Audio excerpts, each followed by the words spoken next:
Perfectionism.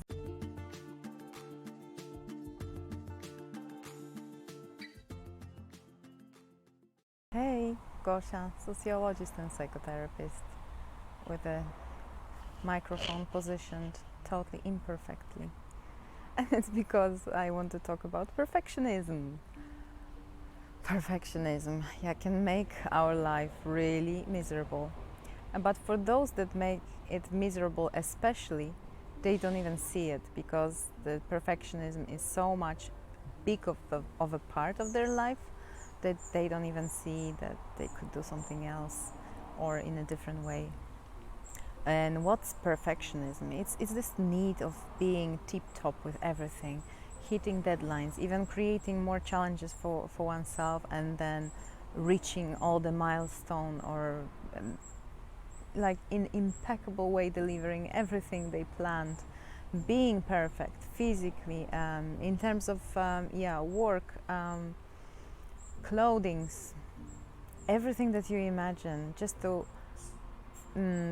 be flawless, for not to let others find anything they could hook on and criticize them for. And yeah, combine all of that, what I just said. That sounds so exhausting if you try to control all of that. Because first of all, because you're not able to always be perfect. There are always also worse days than the better ones. And if you don't do something that particular day, maybe you'll find actually the person that will notice that, and all the work of your 20 years before that will be ruined because this day you weren't perfect. And second of all, just think of that, how exhausting that type of life has to be, to constantly think what else is imperfect about me so I can repair it, just to be perfect and not to give anybody any reason to criticize me, to be call on something that they found as was not right about us.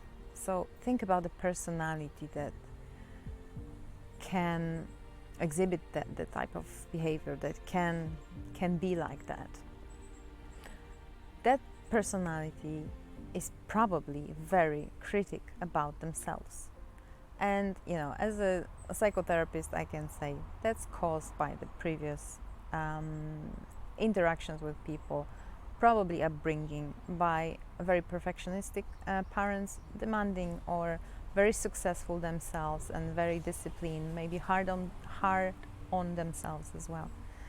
And that develops in a child this kind of conviction, this belief: unless I'm perfect, I'm not accepted.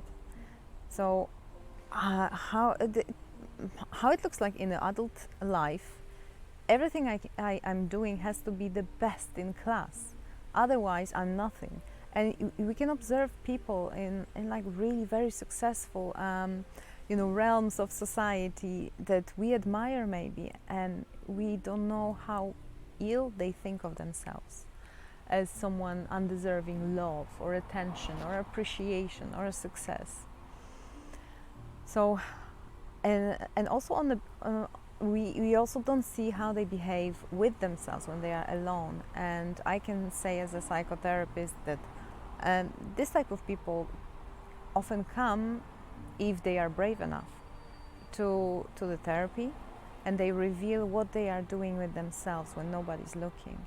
And it is bulimia, anorexia, constant dieting, constant improvement of themselves. Basically, they don't give themselves time off, mentally, physically, intellectually. They constantly perfectionizing themselves. How imperfectly I said that. You know what I mean? Constantly improving. They want to be even better than yesterday, than 1 minute ago. So as a compassionate human being and a therapist, my heart is calling to help if they are coming to ask for it, right? So what you can do, what you can do if a person wants to change, if they wants to improve. Improve, ooh, but improve on letting go perfectionism. What an irony. Um, anyway, what we can do is actually to help them, or what I can do if I'm perfectionist, I can help myself to get more familiar with failure and feel okay about it. So, okay, if everything around me, if I create this type of tension in my head, that I look around, scan the environment and see what, and I kind of project on other people what they can see in me imperfect, because I'm fixated on looking for the flaws in myself, then maybe for a while, to relax a little bit, to develop new habits, it's good to set yourself in an environment when there is nobody there, either to compare to or to project on. Maybe some holidays in the nature where you can just lay back and just start experience yourself. I would then put myself in that type of environment, and I try to experience myself, what I really feel, not in a relation to others, but with myself, what is happening in me. So first connecting with my internal world, my internal needs, my internal self that exists irrelevant of others. And then slowly start also create small challenges for myself to fail in. It's a small thing, like yeah, you will write a poem today. I'm not a poem writer, so that's easy fail for me. So then I will just read it for myself and not try to find the flaw, but to laugh at myself. And create this kind of laughing experience, or this type of allowing myself to make this mistake as a celebration moment, as something to cherish, to embrace. And then to do it in front of people I trust, with my best friend, with my partner that I trust. And that, you see, that's like totally opposite of the previous scenario, when I just try to be perfect with others because I'm afraid of their critique, of their judgment, and of my judgment of myself not being best in the group, best in the class. And in here, what I'm doing, the reverse, I'm bringing the worst thing or like maybe not the worst, that would be really very brave, but at least some kind of flaw, some kind of failure, and just delivering is like, hey guys, look at that. Brilliant, right? That's something at first in an environment that you trust, of course, so you know that the people won't hurt you on purpose. And then to create that type of laughing experience as something to again warm myself to that idea. And then often perfectionists come up with something incredibly transformative for them. They realize that type of experience, it's much more bonding with other people than being perfect. Because you see that the perfectionist is perfectionist because they try to deserve their own love, self-love, and love of others. And when they try to start to heal, and they do that type of exercises, that they understand something totally of the opposite, that actually people love when you admit your mistakes. They don't love perfect people. Person is being a human is also making mistakes.